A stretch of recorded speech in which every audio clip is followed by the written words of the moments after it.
Assalamualaikum warahmatullahi wabarakatuh.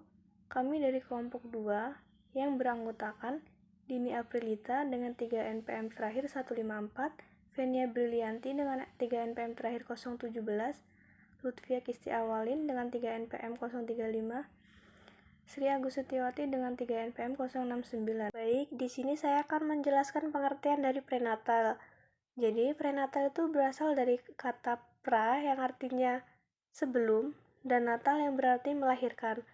Jadi, pengertian dari prenatal sendiri itu yaitu sebelum melahirkan atau hal-hal atau keadaan yang terjadi sebelum melahirkan. Menurut Paul Henry Musen menjelaskan bahwa perkembangan prenatal itu dibagi menjadi 3 periode. Yang pertama ada periode zigot, yang kedua ada periode embrio, dan yang ketiga ada periode janin atau fetus. Pandangan Islam, perkembangan prenatal itu dimulai dari masa konsepsi sampai dengan proses melahirkan, sekitar 9 bulan atau 280 hari. Seperti yang terperinci di dalam surah Al-Mu'minun ayat 12-16. Yaitu yang pertama ada fase nutfah, yaitu berupa tetesan sperma. Yang kedua ada fase alaqoh, yaitu berupa gumpalan darah yang menempel pada dinding rahim atau uterus. Yang ketiga ada fase mudghah, yaitu berupa gumpalan daging.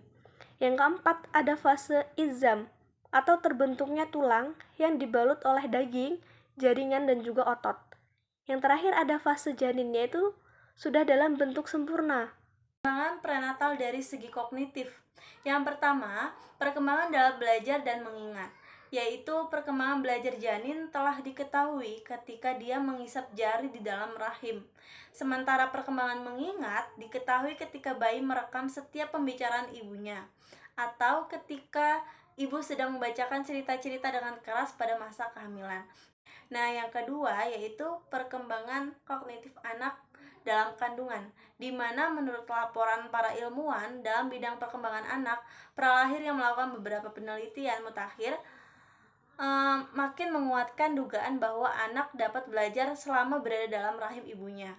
Dia juga bisa merasakan dan mengetahui perbedaan antara gelap dan terang. Bahkan pada usia kandungan 5 bulan atau 20 pekan, kemampuan si bayi dalam kandungan untuk merasakan rangsangan telah berkembang dengan sangat baik. Selanjutnya, perkembangan prenatal dari segi fisik. Yang pertama, periode germinal atau zigot. Periode ini berlangsung sejak ovum dibuahi hingga 10-14 hari. Periode ini meliputi terjadinya zigot yang dilanjutkan dengan pembelahan sel dan terjadilah implantation. Nah, implantation ialah menempelnya zigot pada dinding uterus yang berlangsung sekitar 10 hari setelah pembuahan. Nah, yang kedua yaitu periode embrionik, yaitu suatu periode kehamilan dengan rentang usia antara akhir minggu ke-2 sampai dengan akhir minggu ke-8. Ditandai dengan perkembangan yang pesat pada organ tubuh, sistem pernapasan, pencernaan, dan saraf. Ketiga, periode fetus, yaitu suatu periode kehamilan dengan rentang usia akhir minggu ke-8 sampai awal kelahiran. Tahap-tahap perkembangan fisik prenatal, yaitu bulan pertama 0 sampai 4 minggu, yaitu 10 hari setelah konsepsi, sel telur yang telah dibuahi, embrio yang akan bergerak turun dari ujung saluran telur menuju rahim dan akhirnya membenarkan diri ke dinding rahim, pembentukan konsepsi yang ditandai terlambatnya haid 2 minggu. Bulan kedua, usia 4-8 minggu. Pada usia ini, tulang punggung, sistem saraf, otak mulai berkembang, diikuti dengan pertumbuhan tonjolan jantung. Pada usia ini, jantung telah terbentuk dalam rongga dada yang dimulai berdetak. Jantung mulai memompa darah ke seluruh embrio. Bulan ketiga, 8-12 minggu, di mana bentuk janin semakin mirip dengan bentuk bayi.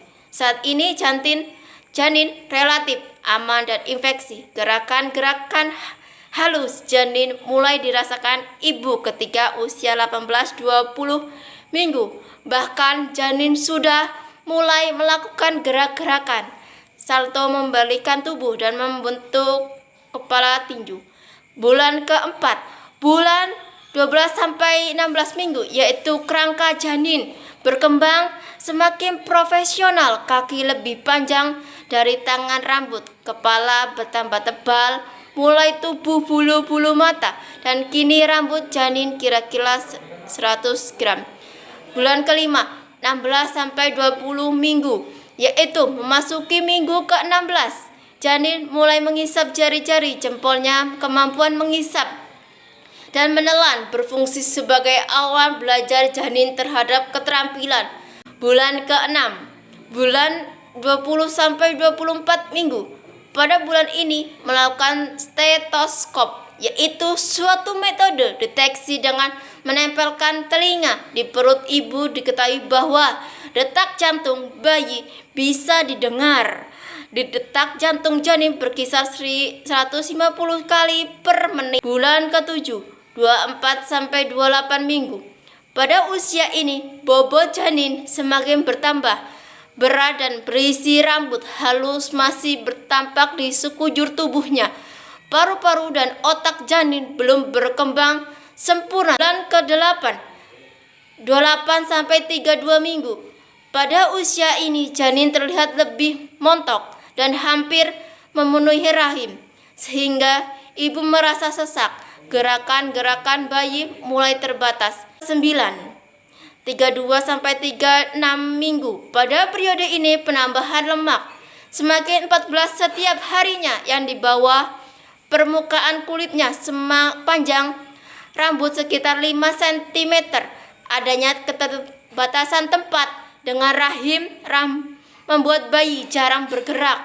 Pada usia 39 minggu, janin sudah dapat menjalankan fungsi tubuhnya. Perkembangan dan fermental dari segi emosional sosial. Sebagai cara yang dapat dilakukan untuk memberi stimulus pada janin, di antaranya sebagai berikut, yaitu ada 1.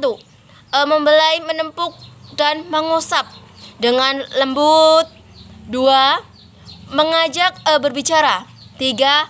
Mendongengkan. Saya akan menjelaskan beberapa faktor-faktor yang mempengaruhi perkembangan pada fase prenatal.